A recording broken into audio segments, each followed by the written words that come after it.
You, John Fitzgerald Kennedy, do solemnly swear I, John Fitzgerald Kennedy, do solemnly swear that you will faithfully execute the office of President of the United States that I will faithfully execute the office of President of the United States and will, to the best of your ability, and will, to the best of my ability, preserve, protect, and defend the Constitution of the United States. preserve, protect, and defend the Constitution of the United States. So help you God. So help me God.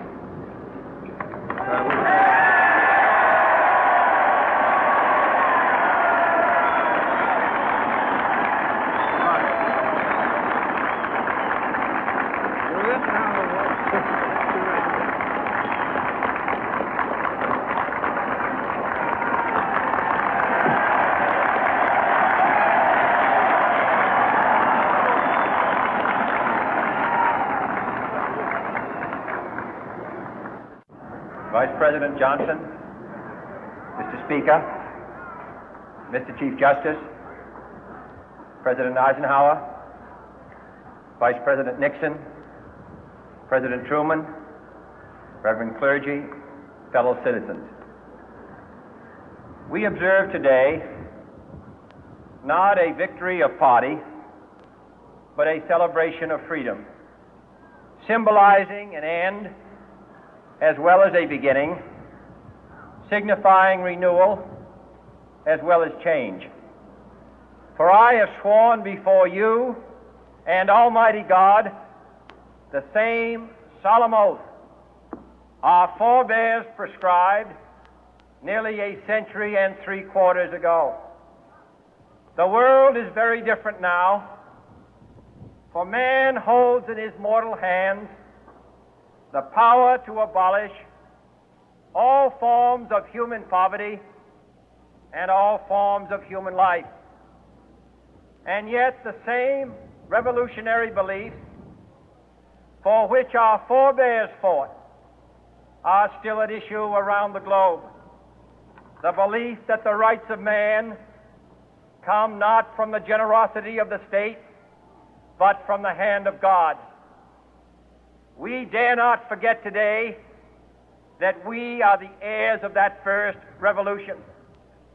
Let the word go forth from this time and place to friend and foe alike that the torch has been passed to a new generation of Americans born in this century, tempered by war, disciplined by a hard and bitter peace, proud of our ancient heritage, and unwilling to witness or permit the slow undoing of those human rights to which this nation has always been committed and to which we are committed today at home and around the world.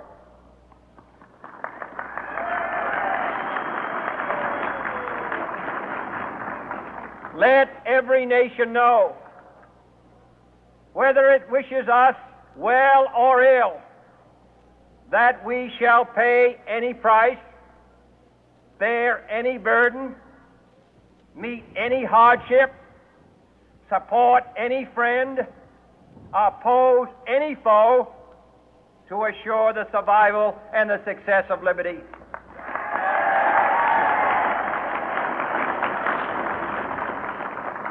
This much we pledge and more. To those old allies whose cultural and spiritual origins we share, we pledge the loyalty of faithful friends. United, there is little we cannot do in a host of cooperative ventures. Divided, there is little we can do, for we dare not meet a powerful challenge at odds and split asunder. To those new states whom we welcome to the ranks of the free, we pledge our word that one form of colonial control shall not have passed away, merely to be replaced by a far more iron tyranny. We shall not always expect to find them supporting our view, but we shall always hope to find them strongly supporting their own freedom, and to remember that in the past, those who foolishly sought power by riding the back of the tiger ended up inside.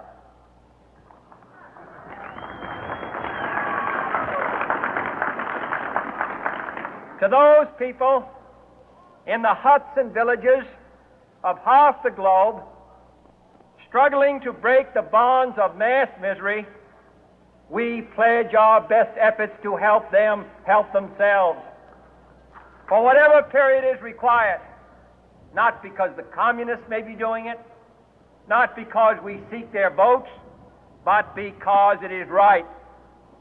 If a free society cannot help the many who are poor, it cannot save the few who are rich.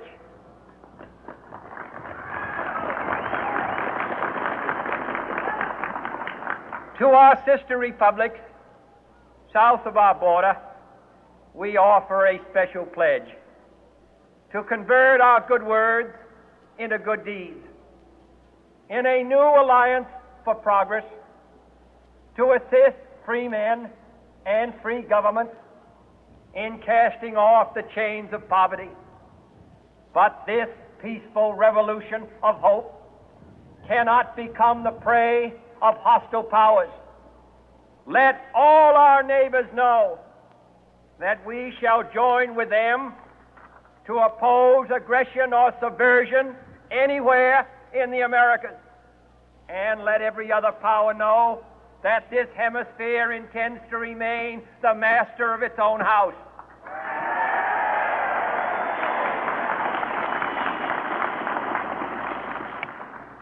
To that World Assembly of Sovereign States, the United Nations, our last best hope, in an age where the instruments of war have far outpaced the instruments of peace, we renew our pledge of support to prevent it from becoming merely a forum for invective, to strengthen its shield of the new and the weak, and to enlarge the area in which its writ may run. Finally, to those nations who would make themselves our adversary, we offer not a pledge, but a request that both sides begin anew the quest for peace. Before the dark powers of destruction, unleashed by science, engulf all humanity in planned or accidental self-destruction, we dare not tempt them with weakness, for only when our arms are sufficient beyond doubt can we be certain beyond doubt that they will never be employed. But neither can two great and powerful groups of nations take comfort from our present course, both sides overburdened by the cost of modern weapons, both rightly alarmed by the steady spread of the deadly atom, yet both racing to alter that uncertain balance of terror that stays the hand of mankind's final war. So let us begin anew, remembering on both sides that civility is not a sign of weakness, and sincerity is always subject to proof. Let us never negotiate out of fear, but let us never fear to negotiate.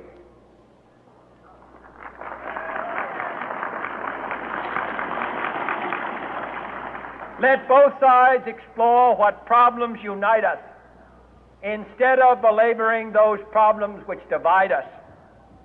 Let both sides, for the first time, formulate serious and precise proposals for the inspection and control of arms, and bring the absolute power to destroy other nations under the absolute control of all nations.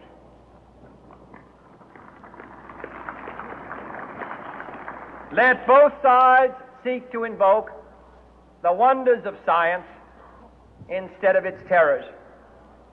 Together, let us explore the stars, conquer the deserts, eradicate disease, tap the ocean depth, and encourage the arts and commerce. Let both sides unite to heed in all corners of the earth the command of Isaiah to undo the heavy burden and let the oppressed go free. And if a beachhead of cooperation may push back the jungle of suspicion, let both sides join in creating a new endeavor, not a new balance of power, but a new world of law, where the strong are just and the weak secure and the peace preserved. All this will not be finished in the first 100 days, nor will it be finished in the first 1,000 days, nor in the life of this administration, nor even perhaps in our lifetime on this planet. But let us begin.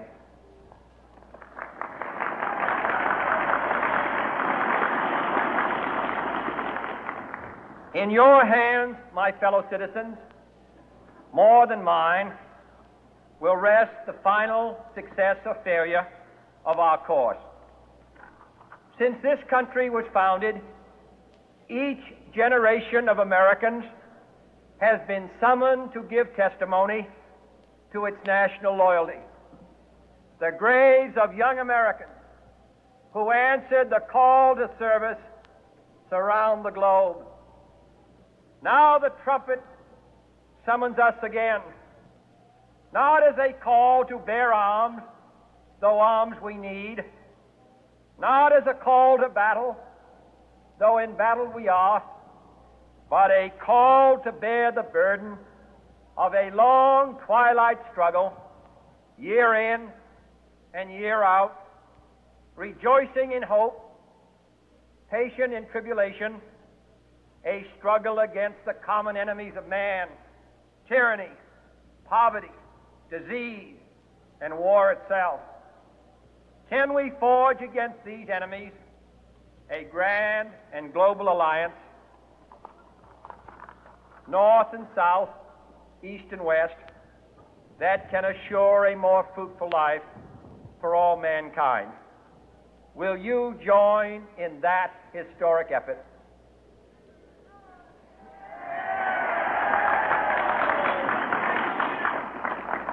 In the long history of the world, only a few generations have been granted the role of defending freedom in its hour of maximum danger.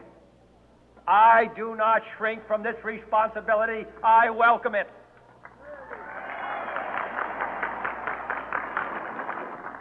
I do not believe that any of us would exchange places with any other people or any other generation.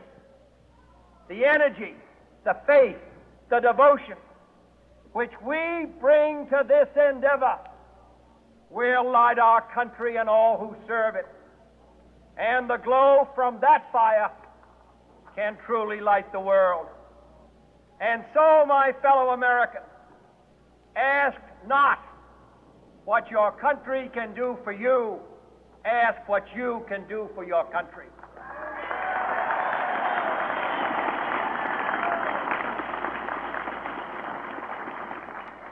My fellow citizens of the world, ask not what America will do for you, but what together we can do for the freedom of man.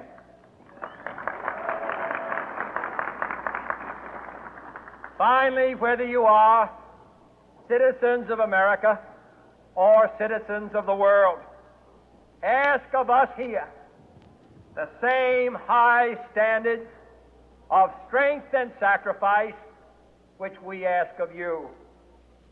With a good conscience, our only sure reward, with history the final judge of our deeds, let us go forth to lead the land we love, asking His blessing and His help, but knowing that here on earth, God's work must truly be our own.